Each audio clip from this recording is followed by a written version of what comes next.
Halo Bapak Ibu, Saudara-saudari sekalian, bersama saya lagi Chandra Teja dari channel Kristen Ngakunya. Channel yang membahas kekristenan murni, terbebas dari klinik dan tafsiran yang melenceng. Bagi Anda yang belum subscribe channel saya, silakan subscribe channel saya, tekan loncengnya agar Anda dapat notifikasi setiap kali saya mengupload video-video saya. Oke, pada kesempatan kali ini saya membahas lagi sebuah fenomena yang masih sering kita lihat gitu ya di tidak sedikit gereja. Jadi begini,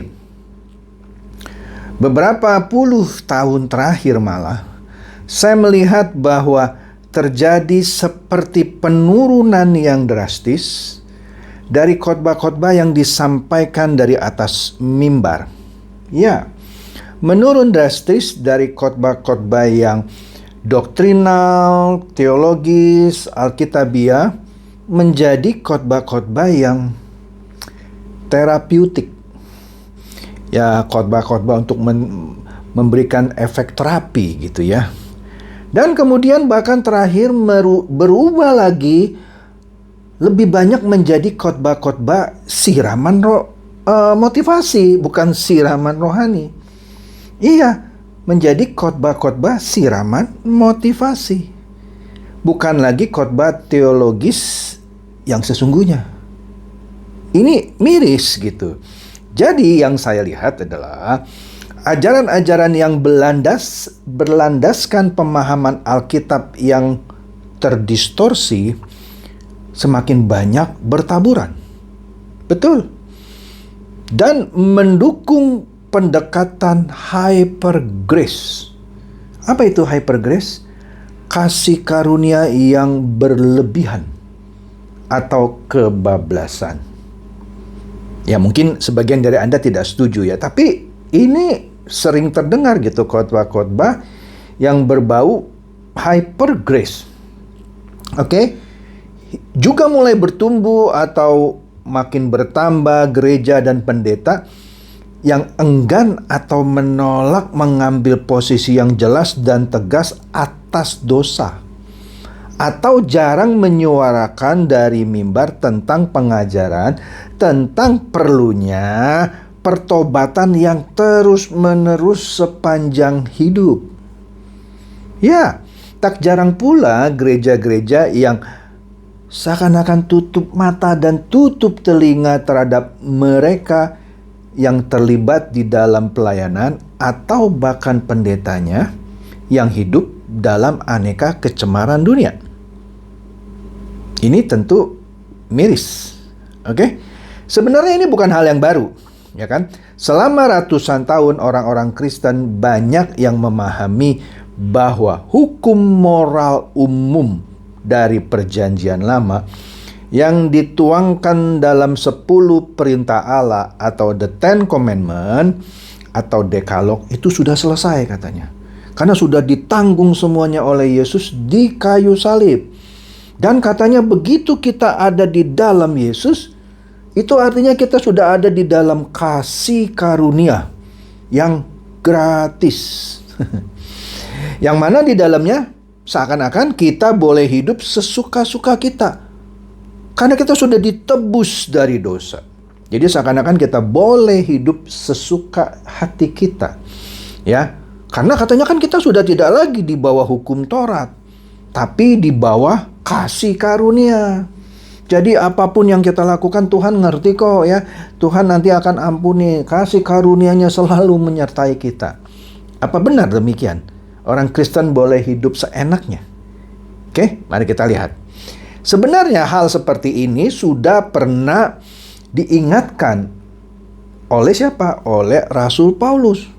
Rasul Paulus pernah berbicara di satu ayat, yaitu Roma pasal 6 ayat 1 sampai 2. Ya, begitu juga dengan Yudas di Yudas 1 ayat 3 sampai 4. Yang dengan tegas menyatakan bahwa ada orang-orang tertentu yang menyalahgunakan kasih karunia Allah itu. Untuk apa? untuk melampiaskan nafsu mereka. Ya, para pengkhotbah yang menyajikan khotbah-khotbah tentang hyper grace biasanya memelintir ayat-ayat yang menyatakan bahwa kita tidak lagi di bawah hukum Taurat. Oleh karena itu kita tidak perlu lagi mematuhi hukum moral umum. Karena Tuhan sudah menyelamatkan kita. Astaga, enak ya orang Kristen ya. Tidak perlu lagi tunduk terhadap hukum moral umum karena Tuhan sudah menebus semua dosa kita. Nah, inilah yang kalau menurut hemat saya pengajaran ini menjadi melenceng. Jadi seakan-akan kehidupan orang Kristen menjadi seakan-akan dipermudah atau digampangkan hanya dengan kematian Tuhan Yesus. Yang lainnya sudah selesai kok. Ya, kita sudah menerima karunia-Nya. Nah, memang kata-kata di dalam tanda petik yang terakhir ya, yang tadi saya katakan maksudnya tanda petik itu kita tidak lagi berada di dalam hukum Taurat tetapi di dalam karunia. Tanda petik. Ya. Nah, itu seakan-akan kita sudah terbebas dari segala macam gitu ya, karena Tuhan tuh sudah menebus semuanya gitu dengan kematiannya yang di kayu salib gitu. Ini sangat miris ya. Sangat miris. Nah, jadi dengan kata lain, hebatnya juga penyimpangan-penyimpangan ini terus berlangsung. Meski 10 perintah Allah itu sebenarnya ditegaskan dan diajarkan ulang di perjanjian baru. Mau bukti? Anda bisa lihat di Efesus 6 ayat 1-3. Efesus 6 ayat 1-3. Yakobus 2 ayat 11-12. Juga Anda bisa lihat di Roma 2 ayat 23. Anda juga bisa lihat di Roma 7 ayat 7. Ya. Anda bisa juga lihat di 1 Yohanes 5 ayat 21. Masih banyak lagi seperti Matius 23 ayat 37-38. Bahkan jika Anda membenci saudara Anda saja. Ingat, Anda membenci, baru membenci loh. Membenci saudara Anda saja, maka Anda adalah pembunuh manusia. Iya, baca saja di 1 Yohanes 3 ayat 15. 1 Yohanes 3 ayat 15 dikatakan jika Anda membenci saudara Anda saja, Anda seorang pembunuh.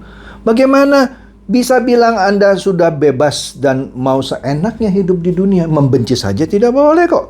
Ya. Nah, begitu juga jika Anda seorang pria misalnya, atau kebalikannya seorang wanita, memandang seorang yang lawan jenis, kemudian menginginkannya, Anda sudah berzina. Matius 5 ayat 28. Semuanya jelas. Betul bahwa hukum moral umum itu tidak menyelamatkan kita, tetapi masih berlaku sebagai panduan dan standar kehidupan yang benar. Bagaimana mungkin orang Kristen tidak tunduk kepada hukum moral umum? Ya aneh dong. Nah, dengan demikian jika Anda melihat ciri-ciri ini di sebuah gereja, maka itu adalah jelas gereja hyper grace. Biasanya apa? 1, pendetanya tidak pernah, ya sebut saja jarang lah, berbicara mengenai dosa. Kalaupun ada kata dosa, paling cuman dikatakan kita sudah ditebus dari dosa. Cuman itu aja. Kita sudah ditebus. Jadi seakan-akan mau kerjain apapun bebas, walaupun tidak diucapkan secara eksplisit. Atau malah mengecap pendeta yang berbicara keras mengenai dosa itu sebagai ahli-ahli Taurat atau orang Farisi berdosa. Udah, kita nggak usah pusing soal itu. Kita sudah dalam kasih karunia. Udahlah, nggak usah ngomong soal dosa keras-keras gitu. Oke. Kemudian pendetanya juga tidak pernah bersikap atau berbicara keras tentang misalnya aborsi, homoseksual, karena takut kehilangan jemaat. Ya, kita tidak boleh memusuhi LGBT misalnya, ya. Kita tidak boleh mendiskriminasi mereka, tetapi kita tetap harus tegas berkata bahwa Misalnya homoseksual adalah sesuatu kejahatan, ya. Kemudian hukum moral umum itu seakan-akan hilang gitu dari khotbah sehari-harinya, ya. Kemudian orang yang hidupnya tidak menjaga kekudusan tetap diperbolehkan melayani. Oke. Pendetanya juga hanya mengkhotbahkan khotbah-khotbah siraman motivasi tentang berkat jasmani, berkat materi, pelipat gandaan berkat, kekayaan, cinta kasih Tuhan, pengampunan Tuhan, bagaimana caranya diberkati dalam kehidupan, dan segala sesuatu yang manis-manis, yang enak didengar telinga, serta segala cerita atau kesaksian kesuksesan hidup seperti yang banyak dijual oleh motivator. Pertanyaannya, apakah Anda pernah atau menikmati menjadi Kristen siraman motivasi seperti ini? Atau jangan-jangan Anda pelaku yang mengkhotbahkan khotbah-khotbah Kristen siraman rohani, ya? Nah, oleh karena itu, jika Anda terlibat di dalam kehidupan Kristen siraman rohani, inilah saatnya Anda untuk bertobat dan berpaling. Karena betul Tuhan sudah menyelamatkan Anda, tetapi Anda harus isi kehidupan Anda sebagai orang Kristen yang benar-benar melakukan semua pekerjaan yang pernah Tuhan Yesus kerjakan. Itulah bukti Anda orang percaya. Buktikan dong. Bukan hanya meminta berkatnya, meminta materi, meminta berkat melimpah. Bukan tidak boleh berkat itu, bukan. Tetapi tujuan Anda hidup sebagai orang Kristen adalah melakukan semua pekerjaan yang pernah dikerjakan Tuhan Yesus selama Dia ada di bumi. Semoga ini mencerahkan. Silakan share kepada teman-teman atau sahabat supaya mereka juga boleh tercerahkan. Shalom.